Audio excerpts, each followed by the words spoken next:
അപ്പൊ ഞാൻ പറഞ്ഞല്ലോ, പ്രപഞ്ചമാണ് ഈ പ്രപഞ്ചം നമ്മുടെ കിതാബ, ഈ പ്രപഞ്ചമാണ് നമ്മുടെ ഗ്രന്ഥം. ആ പ്രപഞ്ചത്തിൽ അനവധി ഏടുകളുണ്ട്.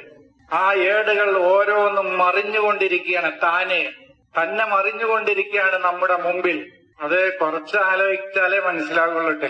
നമ്മുടെ മുമ്പിൽ ആ പേജുകൾ ഓരോന്നും മറിഞ്ഞുകൊണ്ടിരിക്കുന്നു. അതിലെ ഒരു പേജാണ് ഞാനും നിങ്ങളും. ആ പേജിൽ കുറച്ച് അക്ഷരങ്ങളുണ്ട്.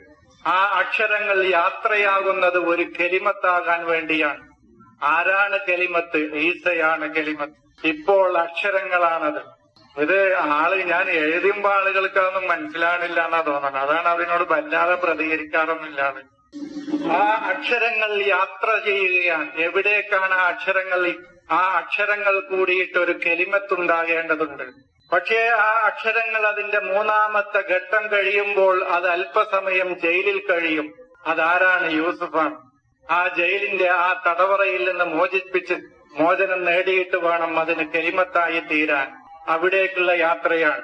പക്ഷേ ഈ പേജുകളെല്ലാം ചുരുട്ടി വെക്കുന്ന ഒരു ദിനം മനുഷ്യ ജീവിതത്തിൽ വരാനുണ്ട്.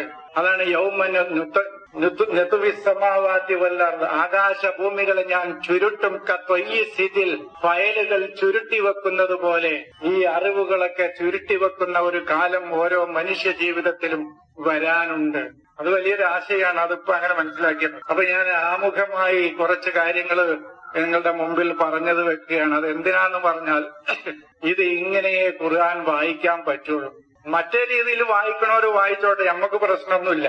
അത് ഞാൻ നിങ്ങളോട് പറഞ്ഞില്ല, ആദം കെലിമത്തുകൾ ഏറ്റുവാങ്ങിയെങ്കിൽ, ഇബ്രാഹിം കെലിമത്തുകൾ പൂർത്തിയാക്കിയെങ്കിൽ ഈസ കെലിമത്തു തന്നെയാണ്. വ്യത്യാസം നോക്ക് നിങ്ങൾ.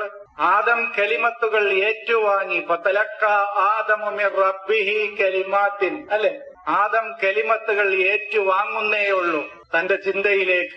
എന്നാൽ ഇബ്രാഹിം ഫഅതമ്മഹുന്ന ഫഇദബ്തല ഇബ്രാഹിം റബ്ബുഹു ബികലിമാത്തിൻ ഫഅതമ്മഹുന്ന, അത് തമാമാക്കുകയാണ് ആര്? പൂർത്തിയാക്കുകയാണ് ആര്?